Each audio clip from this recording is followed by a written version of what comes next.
What's up, guys? Today we're going to be talking about Cha-ching! Chasing Graves by Ben Galley.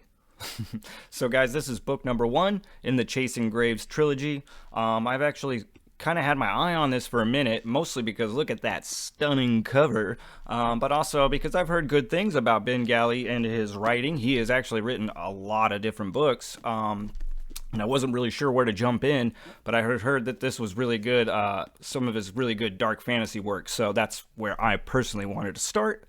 After getting into it, guys, this is definitely going to be a trilogy that I'm going to be continuing.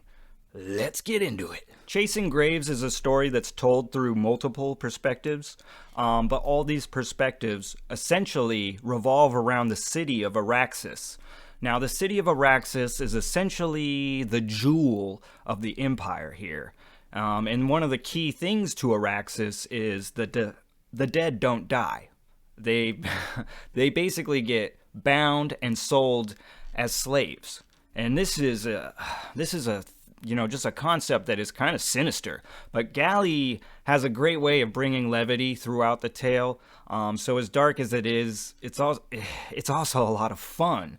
And like I said, you'll get these people that are they will live forever as indentured servants. When the story begins, we're following Caltro Basalt, and this is a lot of fun, okay? So right out the gate, we start to learn that Caltro is a craftsman, a master craftsman, a locksmith to be exact.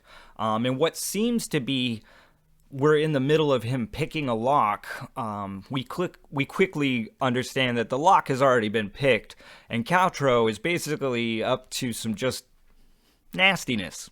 Yeah, he's shitting in someone's lockbox. And it's hilarious. From here, we begin to understand that Caltro is on a ship on his way to Araxis. And we know that Caltro basically, he got a letter. He's got a job offer, or he's been summoned to the Snowpiercer in Araxis. Now, the Snowpiercer is basically the tallest castle. It's made of crystal. It's in the core of Araxis. So this is a very important place. The emperor and the empress, this is their home. So Caltro understands that this job, is whatever it is going to be very important and very lucrative. Because one thing we'll find out about Caltro, like pretty much immediately, is that he is very selfish and self-serving. Caltro's arrival to Araxis is not really a good one, considering right out the gate he's murdered. He's not just murdered, his soul is stolen, bound, and sold into slavery. So just not exactly off to a good start.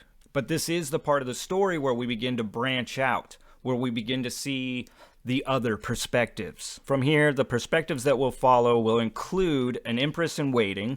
As we see her, she lives in the Skypiercer, and she's trying to deal with things here in Araxis because her father has basically gone into hiding. He's afraid of being assassinated, and her mother just left, leaving nothing but a note saying going east. So the empress in waiting is basically stuck trying to run the show here in Araxis, and we find there's political problems, and she's got hurdles that she's already got to overcome while trying to prove that she can run the show here in Araxis.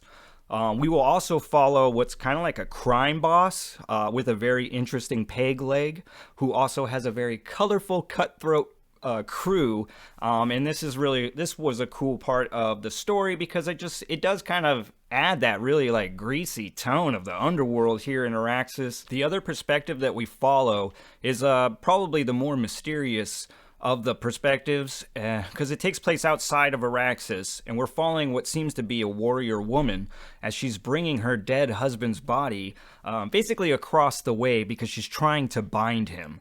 And this is kind of comical. Like I said, it is a little mysterious because you're really not sure who these people are, but they are husband and wife. We do know that. And just this idea of this woman bringing her dead-ass husband across the desert to bind his ass is just a lot. I mean, to me personally, I got a lot of enjoyment out of this part. So one of the first things I want to jump into is just how the story was structured, because this was a little interesting to me.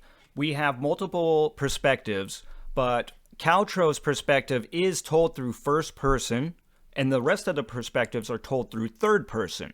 So this does give it kind of a different feel. I definitely thought that the Caltro's perspectives were the ones I were enjoying the most, because I do think that the third person perspectives are a slow burn, where the first person perspective is definitely like it's here, it's now, it's happening, and you're enjoying it. You know what I mean? Like I said, the other perspectives, it's something that's kind of held in the dark. It's slowly progressing forward. And it's personally, the way it's structured is it kind of frustrates you throughout the book. But in the end, there's a payoff. There's things that connect.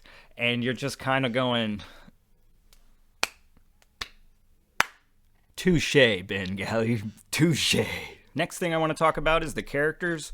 Obviously, for me, Caltro stole the show. I mean, I'm a bit of a sucker for the first-person narrative, so it wasn't really surprising that that was the one I enjoyed the most.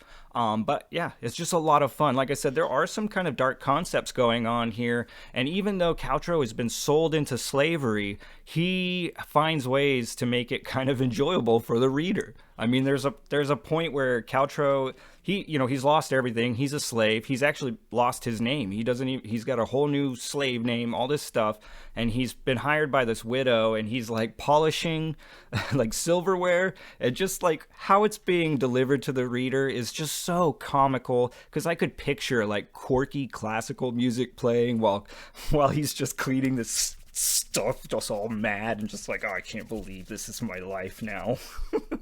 It's very well constructed, a lot of fun. There are a lot of characters, but like I said, Caltro really stole the show for me. But besides that, I would say the relationship between Nilith and her husband, that's the woman that's bringing her husband to go be bound, that was cool. The little back and forth, because it's like the Aussie Harriet, just like, they're arguing just like a husband and wife could argue, and she's always trying to convince him, like, look, man, like, do you want to be bound to somebody else? Like, let me do this. I just thought that played out a lot of fun. As well, some other characters in this book is that there's characters, like side characters, essentially. The perspective characters might have crews, and some of these, like, members of the crews are a lot of fun. There was 2 different characters in here kind of working on opposite sides, but at one point in time had served in this cult in Araxis. And just this little bits of information really created a lot of intrigue for me. I really enjoyed those like secondary characters here in the book. The next thing I want to talk about is the magic, the lore, and the world building, because it was pretty impressive. I do like what Ben Galley has set up here, and I'm interested to see how it plays out in the next one.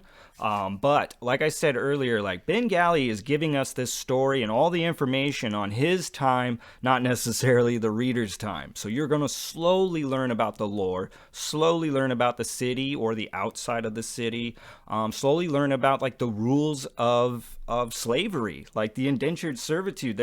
There are rules and lore to binding slaves. So all that stuff slowly gets fed to you, just like the understanding of your characters. The story has a slow progression, but I do think like each time you get those little kernels, it's a lot of fun, man. And it really, the Ben Galley will make you work a little bit, but he's also giving you a lot of payout, man, because this is a beautiful city. It's very large and detailed, but he can also find ways to bring it to you in a confined ways, so it feels both big and small sometimes. And it can feel very rich and very poor.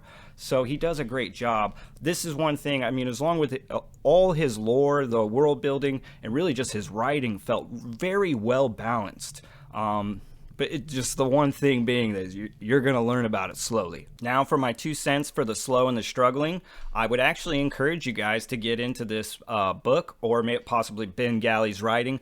This is the only one I've read, but if this is anything to go off of for the rest of his books, I think that he has just a great, well-balanced writing style, something that's just a little bit more advanced than straightforward storytelling. So this actually becomes a great book for the slow and the struggling readers to basically test yourself or to push yourself just a little bit, not very much at all. Like, you might not even notice that little bit of extra work that you're putting in here. But I do believe that this is the kind of writing that will help you kind of evolve a little bit more as a reader and push forward into stronger longer proses. Like Ben Galley's writing's great. It's got good metaphors. It's smart. It's witty. Yeah, it's like I said, I was actually pretty impressed. The frustrations I had with it, I just didn't by the end, because it was like, oh, I see what you're doing here. So yeah, like I said, this is a very good book for you guys to pick up if you want to push yourself a little bit. Not a whole lot, just a little bit. So yeah, the slow and the struggling, this one, I would say, for you. All right, as always, thanks for spending some time down here at the channel. And to Ben Galley, bada! 2 thumbs up. Man, I'm super interested in continuing this story. Yes, it ended on a cliffhanger, guys, so that definitely pushes my interest that much more. But yeah, I'm excited for this series. Also, guys, I want to let you know that Ben just dropped a brand new book, I think yesterday, The Forever King, I believe it's called. And I was just talking to him because I was wondering, like, where do we get in on this, on Ben Galley's writing? And good news is that book does actually kind of attach itself to a previous series, but you could jump in on that book that just came out. So I mean, whether you want to get into Chasing Graves or some of his other works, either way, I'm just going to kind of encourage you guys to check this guy out. Right on, guys. Hey, I gotta go. If you're new, please like and subscribe. It helps grow this channel, and that's what we're trying to do here. All right, guys, as always, peace.